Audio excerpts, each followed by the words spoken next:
আজকে আমরা যাচ্ছি পৃথিবীর সবচেয়ে বিপজ্জনক এবং শক্তিশালী জায়গাগুলোর একটিতে, একটি অফশোর অয়েল প্ল্যাটফর্ম, যেখান থেকে বের হয় সেই কালো সোনা যা পুরো পৃথিবীর অর্থনীতি চালায়।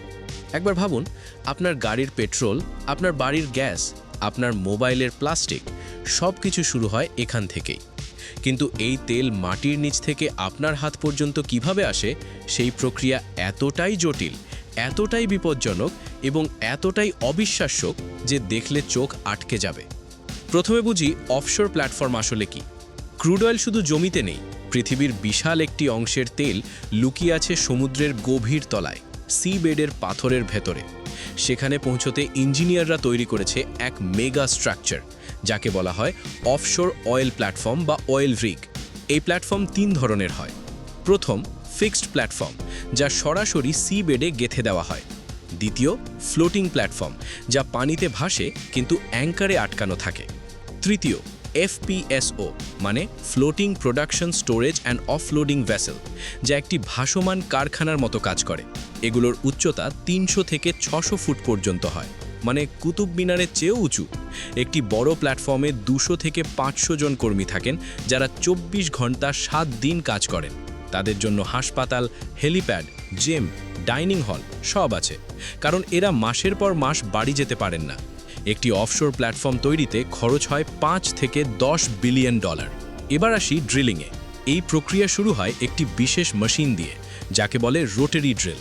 এই ড্রিল বিট তৈরি হয় ডায়মন্ড বা টাংস্টেন কার্বাইড দিয়ে, যা পাথরের মতো শক্ত রকও কেটে দিতে পারে। ড্রিল বিট ঘোরানোর জন্য ওপরে থাকে একটি বিশাল মেশিন, যাকে বলে ডেরিক।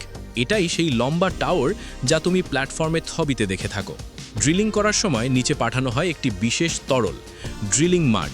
এটা আসলে কোনো কাদা নয়, বরং একটি ইঞ্জিনিয়ার্ড কেমিক্যাল মিশ্রণ, যা পাথর ঠান্ডা রাখে, ড্রিল বিট লুব্রিকেট করে এবং চাপ নিয়ন্ত্রণ করে। ড্রিলিং হয় 1000 থেকে 5000 মিটার গভীরে। প্রথমে সমুদ্রের পানি পার হও, তারপর সি বেডের পাথর, তারপর 3টি ভিন্ন ভূতাত্ত্বিক স্তর পেরিয়ে তখন পাওয়া যায় সেই রিজার্ভয়ার যেখানে তেল আছে। কিন্তু এখানে একটি বড় বিপদ আছে, ব্লো আউট। যখন মাটির নিচের চাপ এত বেশি হয় যে তেল আর গ্যাস নিয়ন্ত্রণের বাইরে চলে আসে, এটা ঠেকাতে প্ল্যাটফর্মে লাগানো হয় বিওপি, ব্লো আউট প্রিভেন্টার। এটি একটি বিশাল ভালভ সিস্টেম, যা জরুরি মুহূর্তে পুরো কূপ বন্ধ করে দিতে পারে। 2010 সালে ডিপ ওয়াটার হরাইজনে এই বিওপি ফেল হয়েছিল, আর হয়েছিল পৃথিবীর সবচেয়ে বড় অয়েল স্পিল। একটি কূপ ড্রিল করতে লাগে 60 থেকে 100 দিন। একটি প্ল্যাটফর্মে একসাথে 20 থেকে 40টি কূপ ড্রিল হতে পারে, আলাদা আলাদা কোণে। এবার আসা যাক এক্সট্র্যাকশনে। অনেক সময় তেলকে পাম্প করতে হয় না, কারণ মাটির নিচে এত বেশি চাপ থাকে যে তেল নিজেই উপরে উঠে আসে। একে বলে ন্যাচারাল ফ্লো। কিন্তু যখন চাপ কম থাকে, তখন ব্যবহার করা হয় সাবমার্সিবল পাম্প অথবা গ্যাস ইনজেকশন, যেখানে গ্যাস আবার নিচে ঢুকিয়ে চাপ বাড়ানো হয়। ওপরে যে তরল আসে সেটা শুধু ক্রুড অয়েল নয়, তার সাথে মেশানো থাকে পানি, প্রাকৃতিক গ্যাস, বালি আর কেমিক্যাল। এগুলো আলাদা করতে হয়। এই কাজটি করে প্ল্যাটফর্মের সবচেয়ে গুরুত্বপূর্ণ মেশিন, 3 ফেজ সেপারেটর। এটি একটি অনুভূমিক ড্রামের মতো যন্ত্র, যেখানে মাধ্যাকর্ষণ আর চাপ ব্যবহার করে 3টি জিনিস আলাদা হয়ে যায়। সবচেয়ে নিচে পানি, মাঝে ক্রুড অয়েল আর ওপরে গ্যাস। গ্যাসকে হয় জ্বালিয়ে দেওয়া হয়, যাকে দেখা যায় গ্যাস ফ্লেয়ারিং হিসেবে, অথবা পাইপলাইনে অন্য জায়গায় পাঠানো হয়।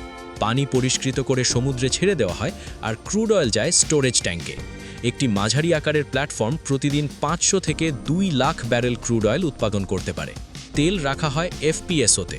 ক্রুড অয়েল এক্সট্র্যাক্ট ও আলাদা হওয়ার পর ট্যাঙ্কারশিপ আসার আগ পর্যন্ত এটা এফপিএসওতে রাখা হয়। এটি একটি জাহাজের মতো বড় ভেসেল, যা প্ল্যাটফর্মের কাছে অ্যাঙ্কার করা থাকে এবং একটি ভাসমান গুদাম ঘরের মতো কাজ করে। এর দৈর্ঘ্য 250 থেকে 330 মিটার, মানে 3টি ফুটবল মাঠ একসাথে। স্টোরেজ ক্যাপাসিটি 10 লাখ থেকে 25 লাখ ব্যারেল ক্রুড অয়েল। ভেতরে আছে তাপমাত্রা নিয়ন্ত্রিত ট্যাঙ্ক, কারণ ঠান্ডায় ক্রুড অয়েল ঘন হয়ে যায় এবং পাম্প করা কঠিন হয়ে পড়ে। প্রতিটি ট্যাঙ্কে সেন্সর লাগানো আছে, যা 24 ঘন্টা তাপমাত্রা, চাপ এবং তেলের মাত্রা পর্যবেক্ষণ করে। সব শেষে আসে ট্যাঙ্কারশিপ। এফপিএসও ভরে গেলে দিগন্তে দেখা যায় একটি বিশাল কালো ছায়া।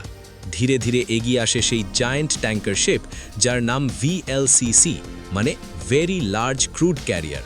330 মিটার লম্বা, 60 মিটার চওড়া, একটি ছোট মহল্লার সমান একটি জাহাজ। ট্যাঙ্কার ক্যাপ্টেন আর প্ল্যাটফর্ম কন্ট্রোল রুমের মধ্যে চলে ক্রমাগত রেডিও যোগাযোগ। গতি, দিক, বাতাস, স্রোত সব হিসাব করা হয়, কারণ সামান্য একটি ভুল মানে ভয়াবহ বিস্ফোরণ। সঠিক অবস্থানে আনতে আসেন বিশেষ মারিন পাইলট। তারপর শুরু হয় মুরিং। মোটা স্টিলের দড়ি দিয়ে ট্যাঙ্কারকে এফপিএসওর সাথে বাঁধা হয়। প্রতিটি দড়ির ওজন প্রতি মিটারে 100 কিলোগ্রাম। তারপর 2 ভেসেলের মধ্যে সংযুক্ত হয় একটি বড় নমনীয় পাইপ, কার্গো হোজ। এই পাইপ দিয়েই তেল যায় এক জাহাজ থেকে অন্য জাহাজে। এই পুরো ডকিং প্রক্রিয়ায় লাগে 4 থেকে 6 ঘন্টা। এরপর শুরু হয় লোডিং। কন্ট্রোল রুম থেকে সংকেত যায়, চালু হয় 5000 হর্স পাওয়ারের পাম্প, যা প্রতি ঘন্টায় 80 লাখ লিটার তেল এক ভেসেল থেকে আরেক ভেসেলে স্থানান্তর করে। পুরো লোডিং শেষ হতে লাগে 24 থেকে 48 ঘন্টা। প্রতিটি লিটারের হিসাব রাখা হয়, কোটি কোটি টাকার ট্রানজ্যাকশনের কাগজে স্বাক্ষর হয়। তারপর দড়ি খোলে আর সেই বিশাল ট্যাঙ্কার ধীরে ধীরে দিগন্তের দিকে এগিয়ে যায়, ভারী তেল নিয়ে পৃথিবীর প্রয়োজন বহন করে। সেই ট্যাঙ্কার এখন রিফাইনারির দিকে যাচ্ছে, যেখান থেকে তৈরি হবে তোমার পেট্রোল, ডিজেল, প্লাস্টিক আর ওষুধ। তাই পরের বার পেট্রোল পাম্পে গেলে একটু থামো, ভাবো সেই হাজারো কর্মীর কথা যারা সমুদ্রের মাঝে রাত দিন পরিশ্রম করেন শুধু তোমার পৃথিবী চলমান রাখতে।